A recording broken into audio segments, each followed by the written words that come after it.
জাতিসংঘের অধিবেশনে প্রধান উপদেষ্টা তার ভাষণ ও বিশ্বের বিভিন্ন দেশের সরকার প্রধানদের সাথে বৈঠক নিয়ে তার অভিজ্ঞতা তুলে ধরেন সাংবাদিকদের কাছে। এ সময় সাংবাদিকরা দেশের বর্তমান পরিস্থিতি নিয়ে খোলামেলা প্রশ্ন করেন তাকে। এক প্রশ্নের জবাবে প্রধান উপদেষ্টা বলেন, আমি ব্যক্তিগতভাবে বিশ্বাস করি অনির্বাচিত সরকারের বেশিদিন ক্ষমতায় থাকা ঠিক নয়। ডক্টর ফখরুদ্দিন আরও বলেন, দুর্নীতি বন্ধে বর্তমান সরকার তার লক্ষ্য বাস্তবায়নে সঠিকভাবে কাজ করতে পারলে ভবিষ্যতে নির্বাচিত সরকার জনগণের জন্য কাজ করতে বাধ্য থাকবে। প্রাতিষ্ঠানিক সংস্কারের উপর জোর দিয়ে প্রধান উপদেষ্টা বলেন, সংস্কার প্রক্রিয়ায় আরও গতি আনা হবে, তবে তিনি এটাকে চলমান প্রক্রিয়া বলে মত দেন।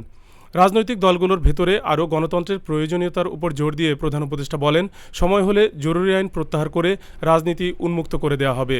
প্রধান উপদেষ্টা ডক্টর ফখরুদ্দিন আহমেদ এর আগে বিকেলে একই হোটেলে সম্মিলিত নাগরিক কমিটির দেয়া এক সংবর্ধনা সভায় যোগ দেন।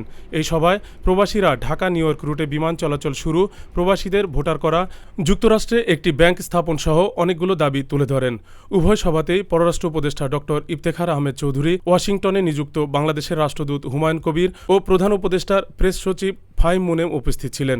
এদিকে সকালে কলম্বিয়া বিশ্ববিদ্যালয়ে ওয়ার্ল্ড লিডার্স ফোরামে দেয়া এক ভাষণে প্রধান উপদেষ্টা বলেন, বর্তমান সরকার কোনোভাবেই ব্যর্থ হলে চলবে না, কারণ দেশের জনগণের ভবিষ্যৎ এখন তাদের উপরই নির্ভর করছে। Farid Alam, one news, new York, যুক্তরাষ্ট্র।